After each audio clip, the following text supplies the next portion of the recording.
नमस्कार, आप देख रहे हैं 10 का दम। मैं हूं आपके साथ दीपाली। पाकिस्तान में आतंकी संगठन जैश ए मोहम्मद से कनेक्शन की आशंका में गिरफ्तार किए गए संदिग्ध शहबाज सिद्दीकी ने बड़े खुलासे किए हैं कि वो फिदाइन हमला यानी सुसाइड बॉम्बिंग करने को तैयार था। वो बस पाकिस्तानी जैश के आतंकी के इशारे का इंतजार कर रहा था। दरअसल सोशल मीडिया से मिले इनपुट के आधार पर एटीएस ने 18 मई को कासगंज के शहबाज सिद्दीकी को गिरफ्तार किया था। अब शहबाज के मोबाइल फोन से एटीएस को इससे जुड़े बहुत सबूत मिल रहे हैं, अहम सबूत मिले हैं। एटीएस को यह भी पता चला है कि शहबाज सिद्दीकी पुलवामा हमले से जुड़े जैश ए मोहम्मद के आतंकियों के संपर्क में था। सूत्रों के मुताबिक आरोपी के पास से मिले मोबाइल फोन में जैश के आतंकियों से बातचीत की रिकॉर्डिंग और चैट्स मिली हैं। तो संदिग्ध आतंकी शहबाज सिद्दीकी ने कई खुलासे किए हैं और मोबाइल चैट से भी कई खुलासे हुए हैं। जो रिकॉर्डिंग्स हैं उससे भी बहुत सारे खुलासे हुए हैं कि फिदाइन हमले के लिए भी तैयार था ये शहबाज, बस इंतजार कर रहा था। जैसे ही ऑर्डर आता वो फिदाइन हमला कर सकता था और एक बड़ी घटना को अंजाम दे सकता था। एटीएस अब पूछताछ लगातार कर रही है, लेकिन बड़े बड़े खुलासे हो रहे हैं। जैश के आदेश का बस इंतजार था शहबाज सिद्दीकी को, उसके बाद वो सुसाइड बॉम्बिंग कर सकता था। किसी को भी यहाँ कहीं पर भी ये आतंकी हमला कर सकता था। कासगंज का ये रहने वाला है शहबाज सिद्दीकी। 18 मई को एटीएस ने गिरफ्तार किया। शहबाज के मोबाइल से कई अहम सबूत मिले हैं। पुलवामा हमले के आतंकियों से भी इसके संपर्क थे, ये भी सबूत मिले हैं। फिदाइन हमले को लेकर जो बातचीत हुई है, वो चैट्स जो हुई है, वो सारी चीजें अब एटीएस ने खंगालनी शुरू की है। तो बहुत सारे खुलासे हो रहे हैं। मुंबई से भी, क्योंकि मुंबई में काम करता था, घर वाले ये सोच रहे थे कि बहुत सीधा साधा है, लेकिन घर वालों को भी ये जानकारी नहीं थी। मुंबई में क्योंकि काम करता था, इसलिए एटीएस मुंबई भी ले जाकर वहां भी पूछताछ करेगी और भी कनेक्शन खंगाले जा रहे हैं। लेकिन जो चैट सामने आई है, जो रिकॉर्डिंग सामने आई है, वो अपने आप में हैरान करने वाली है और ये बड़े खुलासे लगातार हो रहे हैं। हो सकता है आगे आने वाले दिनों में और कौन कौन इससे जुड़ा हुआ है, क्योंकि ये सभी युवा हैं, उन्हें टारगेट ये पूरा गैंग कर रहा है, ये पूरे आतंकी कर रहे हैं। ये जैश ए मोहम्मद के साथ कैसे जुड़ा था, ये पूरी जानकारी अब धीरे धीरे सामने आ रही है। तो ये बड़ी खबर है, क्योंकि जैश के बस आदेश का इंतजार था शहबाज सिद्दीकी को। वही आजमगढ़ से एक खबर है, जहां यूपी एटीएस की छापेमारी में संदिग्ध आतंकी मोहम्मद शेख गिरफ्तार हुआ है। राष्ट्र विरोधी गतिविधियों को बढ़ावा देने का आरोप है। आपको बताएं कि 9 mm पिस्टल, कारतूस और मोबाइल भी बरामद हुआ है। पाकिस्तानी गैंगस्टर और आईएसआई से जो तार हैं वो जुड़े नजर आ रहे हैं। सोशल मीडिया प्लेटफॉर्म के जरिए पाकिस्तान आधारित गैंग और उसके संचालकों के संपर्क में था। ये गैंगस्टर शहजाद भट्टी के इशारे पर यह काम करता था। आतंकी घटना अंजाम देने की फिराक में था। सियासी पार्टी की महिला नेता की हत्या का इसे टारगेट मिला हुआ था। सोशल मीडिया के जरिए युवाओं को कट्टरपंथी विचारधारा से जोड़ने का प्रयास कर रहा था। मोहम्मद शेख को शहजाद भट्टी के अलावा अजमल गुजर और रजा पाकिस्तानी नाम के हैंडलर्स की ओर से भी निर्देश दिए जा रहे थे, ये भी सामने आया है।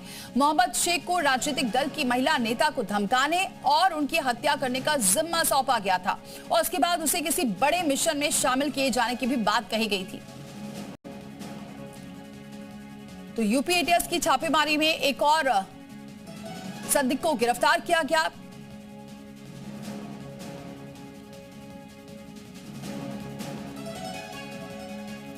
और चलिए, तमाम सहयोगी हमारे साथ जुड़ चुके हैं। तुषार श्रीवास्तव हमारे साथ लखनऊ से जुड़ चुके हैं, आजमगढ़ से वेदेंद्र, कासगंज से गौरव श्रीवास्तव हमारे साथ जुड़ चुके हैं और इसके अलावा हमारे साथ एके जैन, पूर्व डीजीपी हैं। बहुत स्वागत है सर हमारे साथ जुड़ने के लिए, वो भी हमारे साथ जुड़ चुके हैं। सबसे पहले तुषार का रुख करते हैं। तुषार, लगातार बहुत सारे चौंकाने वाले खुलासे हो रहे हैं। 2 गिरफ्तारियां हुई हैं, लेकिन उसके बाद जो खुलासे हुए हैं वो अपने आप में हैरान करने वाले हैं। बिल्कुल, देखिए, एटीएस इसको शहबाज सिद्दीकी को 2 दिन से कस्टडी रिमांड पर ले रखी है, उससे पूछताछ कर रही है। तमाम खुलासे हो रहे हैं। फिदाइन हमले की तैयारी में था शहबाज सिद्दीकी। इसके अलावा वो पाकिस्तान में बैठे उसके आका उसको गवर्न करते थे। शहबाज सिद्दीकी ने यह भी कबूल किया है कि अगर जैसे ही पाकिस्तान से उसे इशारा मिलता वो फिदाइन हमला कर देता, लेकिन अभी तक इशारा नहीं मिला, इसलिए वो फिदाइन हमला नहीं किया। और इसके एविडेंस भी एटीएस को मोबाइल फ़ोन से जो बरामद हुए हैं शहबाज सिद्दीकी के पास से, उससे मिले हैं। इसके अलावा पुलवामा हमले के जो आरोपी हैं, जो जैश के आतंकी हैं, उनके टच में था, उनसे लगातार बातचीत करता था। इसके भी एविडेंस एटीएस को मोबाइल फ़ोन में मिले हैं, उनके साथ रिकॉर्डिंग मिली है, उसके साथ चैटिंग मिली है। तो तमाम खुलासे शहबाज सिद्दीकी के लिए हो रहे हैं कि किस तरह से उसके मंसूबे थे, यहाँ पर क्या क्या वो करता था। कई जगहों की रेकी भी किया था शहबाज सिद्दीकी, और रेकी करके वो पाकिस्तान भेजता था। भड़काऊ पोस्ट भी उसका मिला है, जो कि भड़काऊ भाषण वो दिया करता था और लोगों को अपनी गैंग में, अपने आतंकी नेटवर्क में शामिल करने की कोशिश में जुटा हुआ था। एटीएस अब उन लोगों की भी तलाश कर रही है जो शहबाज सिद्दीकी के लगातार संपर्क में थे, जो लोग इसके आतंकी मंसूबे में उसका साथ दे रहे थे। क्योंकि जिस तरह से शहबाज सिद्दीकी से खुलासे हो रहे हैं, निश्चित तौर पे ये एक बड़ा आतंकी गिरोह है, बड़ा आतंकी संगठन है, जो कि जैश के इशारे पर भारत में काम कर रहा है और यहाँ पर फिदाइन हमला और दूसरे तरीके के हमले की साजिश कर रहा है। हालांकि जांच एजेंसियां लगातार चौकन्नी हैं, इस तरह के साजिशकर्ताओं को, इस तरह के आतंकियों को जांच एजेंसियां गिरफ्तार पहले ही कर ली हैं। इनके तमाम जो सोर्सेज हैं उस पर भी नज़र रखी गई है। इसके सोशल मीडिया पोस्ट भी तमाम सबूत एटीएस को के हाथ लगे हैं। तो एटीएस उन लोगों की अब तलाश में जुटी है जो इसके साथ, इसके जो मददगार हैं, जो शहबाज सिद्दीकी के लगातार टच में हैं, उनको खंगालने की कोशिश की जा रही है। क्योंकि जिस तरह से अगर देखा जाए तो जैश से लगातार इशारे कर रहे थे। कोई ये पहला आतंकी नहीं शहबाज सिद्दीकी जो जैश के इशारे पर भारत में स्लीपर सेल की तरह काम कर रहा था। इससे पहले भी कई जैश के आतंकी यहाँ से गिरफ्तार हो चुके हैं और इनका मंसूबा सबसे अधिक अगर देखा जाए तो उत्तर प्रदेश है। यूपी में ही ये कोई ना कोई आतंकी गतिविधि करने की साजिश किया करते हैं, क्योंकि इससे पहले भी कई आतंकियों को एटीएस ने धर दबोचा है, उनसे भी तमाम खुलासे हुए, उनके मोबाइल फोन से भी। बिल्कुल तुषार, एक और जो गिरफ्तार हुआ है वो तो महिला नेता उसके टारगेट पर थी, इशारा बस होना था, उसके बाद महिला नेता उसकी टारगेट पर थी। ठीक है, आप बने रहिए हमारे साथ। एक ही जानकारी मैं रुक करती हूँ सर। जो जांच एजेंसियां हैं वो तो लगातार कार्रवाई कर रही हैं, नो डाउट इसमें तारीफ करनी पड़ेगी, लेकिन ये क्या वजह है जो लगातार ऐसे लोग पकड़े जा रहे हैं? ये सब युवा हैं। क्या आपको लगता है कि कहीं ना कहीं एक सोशल मीडिया भी एक ऐसा प्लेटफॉर्म बन गया है जो एक सीधा आसान जरिया हो गया है जैशे मोहम्मद के लिए भी, और जिसकी वजह से ये ऐसे लोगों को टारगेट कर रहे हैं? जब खुलासे हो रहे हैं तो साफ यही सोशल मीडिया के जरिए ही पूरा गिरोह तैयार हो रहा है। बिल्कुल सही है आपका कहना। सबसे पहले तो मैं यूपी की एटीएस को बधाई देना चाहूंगा, जिन्होंने एक बहुत अच्छा एक नेटवर्क एक्सपोज किया है और इसमें बड़ी पॉसिबिलिटीज हैं कि आगे चलकर और बहुत से ऐसे युवकों का नाम पता चले जो मुंबई बेस्ड हो, चाहे आजमगढ़ बेस्ड हो, चाहे कासगंज बेस्ड हो, जो कि रेडिकलाइज इसके द्वारा किए गए हों। ये बहुत ही खेदजनक है कि इस प्रकार के लोग हमारे देश में, समाज में पल रहे हैं और कोड़ की तरह ये उत्तर प्रदेश को क्यों टारगेट कर रहे हैं? देखिए, उत्तर प्रदेश हमेशा से कम्युनली बड़ा सेंसिटिव रहा है और ये बड़ी उपजाऊ भूमि रही है इन लोगों के लिए। आजमगढ़ विशेषकर जो है एक ब्रीडिंग ग्राउंड रहा है। अब तो इस पे बहुत नियंत्रण हो चुका है। बहुत से जो स्लीपर सेल्स हैं वो बस्ट किए गए हैं और लगातार कार्रवाइयां जारी हैं। ये जो इसका जो पकड़ा जाना बड़ा महत्वपूर्ण है।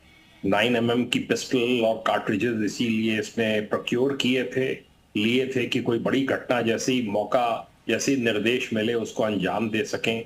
शहजाद भट्टी जो है ये बहुत यूपी और आसपास के नॉर्दर्न इंडिया में बहुत जो है वो उत्पात मचाना चाहता है। ये वहां पे गैंगस्टर है, आईएसआई सपोर्टेड, और पाकिस्तान में रहता है। उसके साथी हैं अजमल गुर्जर और रजा वगैरह। ये पूरा एक नेटवर्क है। तो अब आप ये देखिए कि रह रहा है हिंदुस्तान में, यहाँ का खा रहा है, और पुलवामा के जो टेररिस्ट हैं, पुलवामा की घटना को जिन्होंने अंजाम दिया, उनके संपर्क में है, उसको सही ठहरा रहा है। लेकिन सर एक बात और सामने आ रही है, जो अभी नए जो खुलासे हो रहे हैं उसमें जो लिस्ट सामने आई है, उसमें जो चैट सामने आई है, उसमें उत्तर प्रदेश के मंत्री इसमें शामिल है। अभी जो एक और गिरफ्तारी हुई इसमें महिला नेता को टारगेट किया जा रहा है। तो कहीं ना कहीं एक बड़ी प्लानिंग ये तैयार कर रहे थे, जिसे अब असफल कर रही है एटीएस। बिल्कुल असफल किया है। कोई भी बड़ी घटना को अंजाम दे सकता था। एक बड़ी घटना होती है तो उससे जबरदस्त सांप्रदायिक तनाव फैल जाता है और समाज में असुरक्षा की भावना आ जाती है। सुरक्षा बल भी इनके टारगेट पे थे, राजनीतिक दलों के कार्यालय भी इनके टारगेट पे थे। तो ये सब जो है ये बहुत ही खतरनाक है और इसको इसके अंजाम तक पहुंचाना होगा। मुंबई ले जाने की बात है कि मुंबई ले जाकर, क्योंकि इसको रेडिकलाइज किसने किया, कौन प्रीचर्स हैं कोई या घर वाले हैं, जैसी बात हो रही है कि घर वालों को भी पता नहीं था, तो फिर वहां किसके टच में था, कहां पर ये इसको कोई मदरसा में शिक्षा मिली, वहां पर ये सब सिखाया गया, वो पता लगा, सोर्स पता लगाना भी नितांत आवश्यक है। और अगर जब तक सोर्स नहीं पता चलेगा तब तक वो इसी प्रकार की गतिविधियां बहुत जरूरी है। ठीक है सर, आप बने रहे मेरे साथ। गौरव का जरा रुक करते हैं। गौरव, क्या और डिटेल सामने आ पाई है? का पाकिस्तान कनेक्शन निकला है, एटीएस की जांच में ये खुलासा हुआ है। आतंकी संगठन जैश ए मोहम्मद के सक्रिय सदस्य पाकिस्तान के उमर मोहम्मद से ये लगातार इंस्टाग्राम और व्हाट्सएप के द्वारा बातचीत कर रहा था। धीरे धीरे बात बढ़ी, पहले इंस्टाग्राम से बात हुई, फिर व्हाट्सएप कॉल से बात हुई, और 2019 में जो पुलवामा में आतंकी हमला हुआ था उसको लेकर भी बात हुई थी। मोहम्मद उमर ने पाकिस्तान से कहा था कि हिंदुस्तान में ब्लैक डे होगा, यानी कि काला दिन होगा, और हमारे पाकिस्तान में खुशियां मनाई जाएगी। इस तरह की बात होती थी, ये चैट को डिलीट कर देता था। और सबसे बड़ी बात ये है, जब शहबाज सिद्दीकी के देखने में झोंकती पड़ी हुई थी, बहुत गरीब घटता, जिसके घर में खाने के लिए दाना नहीं है, वो भारत में इस्लामी शासन लागू करने जैसे बात चर्चा आई, हमने इसने चैट में किया है। तो घर पर खाने के लिए दाना नहीं है, तो कहीं ना कहीं ये पाकिस्तान के लोगों से संपर्क में था, तो इसको कहीं ना कहीं लोन वगैरह दिया जा रहा होगा। और एटीएस ने ये बहुत ही अच्छा कदम उठाया कि अभी 6-7 सालों से ये पाकिस्तान के लोगों से संपर्क में था, तो कहीं ना कहीं कोई घटना भी हो सकती थी। बिल्कुल, बने रहे मेरे साथ। विदेंद्र, आपके पास और क्या जानकारी, क्योंकि ये जो संदिग्ध पकड़ा गया मोहम्मद शेख गिरफ्तार हुआ है, राष्ट्र विरोधी गतिविधियों में था और महिला नेता को मारने का इसे टारगेट मिला था, क्या वहां से और डिटेल सामने आई है? क्या यहाँ पर भी ऐसा था कि उसके घर वालों को कोई जानकारी नहीं है? क्योंकि जैसा हमने देखा कासगंज में घर वालों को कुछ भी पता नहीं है और ये ऐसी गतिविधियों में लिप्त रहा है। देखिए, निश्चित तौर पर देखिए आजमगढ़ जिला कई बार एटीएस के रडार पर रहा है, जहां करीब 15 दिन पूर्व कुछ युवकों को राष्ट्र विरोधी गतिविधियों को लेकर हिरासत में लिया गया था। वहीं अब फिर आजमगढ़ जहां सुर्खी में आया है, एटीएस की जांच में आजमगढ़ पिंजावर क्षेत्र खुदासपुर निवासी मोहम्मद शेख को गिरफ्तार किया, जिससे पाकिस्तान से संचालित आतंकी नेटवर्क के संपर्क में रहकर राष्ट्र विरोधी गतिविधियों को बढ़ावा देने का आरोप रहा है। एटीएस के अनुसार अगर माने तो आरोपी सोशल मीडिया प्लेटफॉर्म के माध्यम से पाकिस्तान आधारित गैंग और उनके संचालकों में संपर्क में था और युवाओं को कट्टरपंथी विचारधारा से जोड़ने का एक प्रयास कर रहा था। बताया जा रहा है कि सोशल मीडिया के जरिए युवाओं को कट्टरपंथी की ओर धकेलने की साजिश राजनीतिक हस्ती को हत्या के जहां तैयारी में जुटा हुआ था, उसके कब्जे से जहां पिस्टल और कारतूस मोबाइल बरामद किया। फिलहाल एटीएस आरोपी गिरफ्तार कर उसके विरुद्ध विधिक कार्रवाई कर रहे हैं। तो वहीं पूरे नेटवर्क को लेकर उनके संपर्कों और संभावित सहयोगों को भूमिका से जानता से अभी जांच कर रही है। ठीक है विदेंद्र, बने रहे हमारे साथ। तुषार, जिस तरह से लगातार खुलासे हो रहे हैं, ये तो जाहिर सी बात है कि अब कहीं ना कहीं जो यूपी के मंत्री हैं, उत्तर प्रदेश टारगेट पर है और ये हर जगह से, चाहे कासगंज हो गए, और पहले तो ऐसा लग रहा था कि सिर्फ पश्चिमी यूपी है, लेकिन अब देखने को मिल रहा है हर जगह से गिरफ्तारी हो रही है। कहीं ना कहीं ये जो युवा हैं उन्हें टारगेट किया जा रहा है, सोशल मीडिया प्लेटफॉर्म के जरिए ये सीधे जुड़े हुए हैं।